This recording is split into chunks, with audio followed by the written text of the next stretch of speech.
কিছুতেই নির্বাচন করতে পারবে না।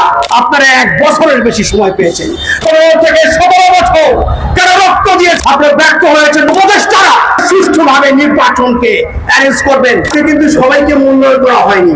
বিরাট বড় জগদ্দল পাথর আমরা নামিয়ে ফেলেছি, ছাত্র জনতা, ছাত্রের বাবা, শিক্ষক।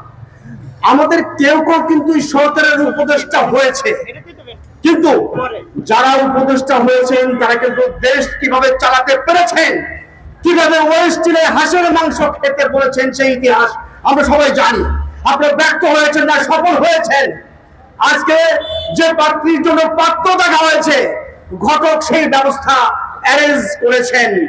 রাত্রে আলোকসজ্জা হয়েছে, বিয়ে বাড়িতে হইচই শুরু হয়ে গেছে। বিয়ের ঘটক বলছে আমি বিয়ে করবো এই পাত্রীকে।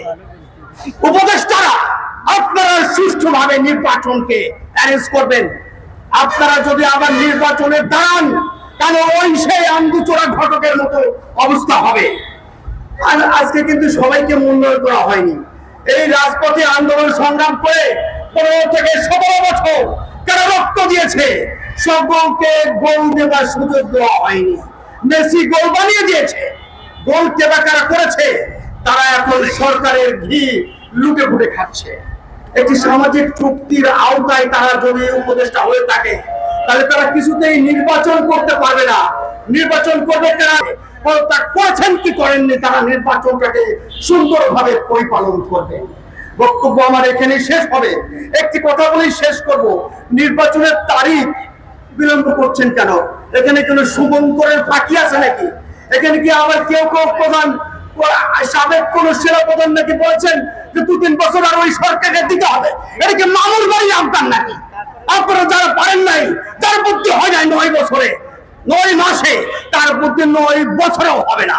আপনারা 1 বছরের বেশি সময় পেয়েছেন। আপনারা কোনো মুনশিয়ানের পরিচয় দিতে পারেন, আপনারা দ্রব্যমূল্য নিয়ন্ত্রণে আনতে পারেননি, আইন শৃঙ্খলা শান্তি বিনষ্ট করেছেন, বরঞ্চ আপনাদের নিরাপত্তা এই সমস্ত মানুষকে হাহাকার এবং কান্না উপহার দিয়েছে। এই জাতীয় নাগরিক জোট এই কথা বলতে চায় যে নাগরিকদের বক্তব্য আমরা তুলে ধরতে চাই, জনগণের প্রতিনিধির হাতে ক্ষমতা হস্তান্তর করে আপনারা